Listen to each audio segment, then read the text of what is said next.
Alright, what's up guys? It's Mark here at DynoTrading. I wanted to provide a quick update on the Dyno SWING Trader, which is a longer term chart style that is designed for traders that are looking to take longer trading opportunities as opposed to intraday trading opportunities. So I really just kind of wanted to give you guys an update on what the charts look like as of what's today's date? Today is July 17th. All right.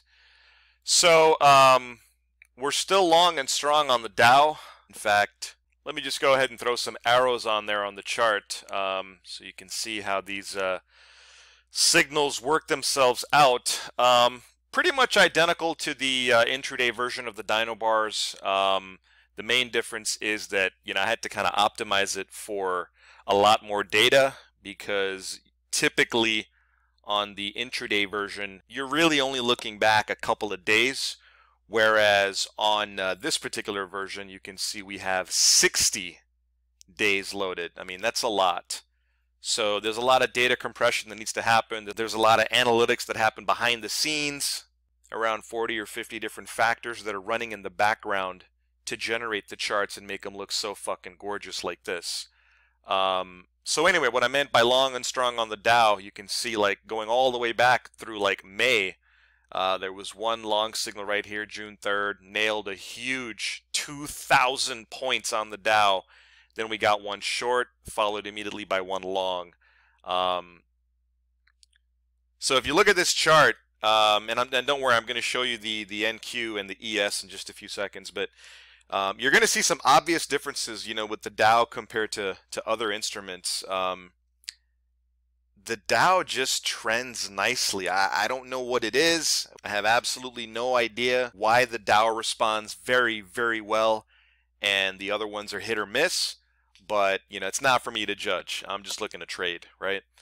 So anyway, it's basically green. This bar right here is the current bar. It hasn't closed. While it may look red on the chart right now, it has not closed. So for all we know, this thing could keep going up and close green, and then it would just keep going up like that. So long and strong on the Dow, on the swing trader. I mean, technically you only had one opportunity to participate in this trade. If we draw the high and the low of that signal bar, it looks like this came at sort of like the end of June, or maybe like July 1st, maybe. That's matching up to the x-axis right there. Let's take a look at the NQ. NQ is a little mixed. We had one short signal and another short signal. I've really only been paying attention to short signals. I've been ignoring the long signals here because I really want to try to call a top here on the NQ. I took both of these retracements. Typically on a swing trader chart, I like to wait for 30 to 50% retracement of the bar.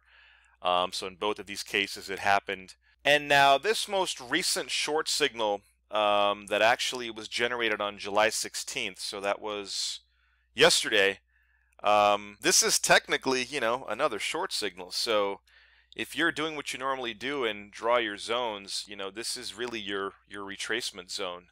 And as of right now, you can see the NQ is in that sweet spot. I mean, the retracement is basically underway. You know what I mean? Could it move slowly to the top of the zone and break the top of the zone and keep going up and turn green? I mean, yeah, of course it could. Anything's possible, right? It already did that twice before. Is it going to do it a third time? Very, very hard to say. I'm super tempted to take out a long-term short on the NQ. Did a video yesterday on a different approach. I was looking at a trend line based approach. But yeah, as far as I'm concerned, unless the swing trader tells me different, the retracement to the short side is currently underway. And finally, let's take a look at the ES. The ES actually gave us a short signal today. This red bar printed today, July 17th. If we draw our high and our low, I really wouldn't want to be touching the ES short until we get something around here, which would be, let's see if we try to flatline this here. If we try to flatline it here, we'd be looking at something around the 3010 maybe. that's when I'd be interested in shorting the ES. But again, you can see, you know, trying to call tops and bottoms is risky, and I only personally take a stab at it on a swing trading basis. Again, mostly for entertainment value. I like to have a long-term position open all the time. But yeah, so this is just some interesting pieces of information I want to send to you guys. Like I said, if you look at the ES and you look at the NQ, right, and then you contrast that to the Dow, of all three of them, the Dow is the one that looks the best, right? And like I said at the beginning of this video, I don't know why it is that the Dow futures responds very well to trend trading.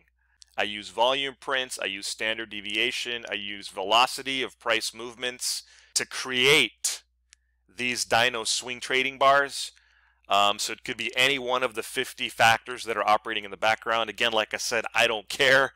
I just love the way the Dow futures looks on a swing trading basis, and it looks great on an intraday basis too.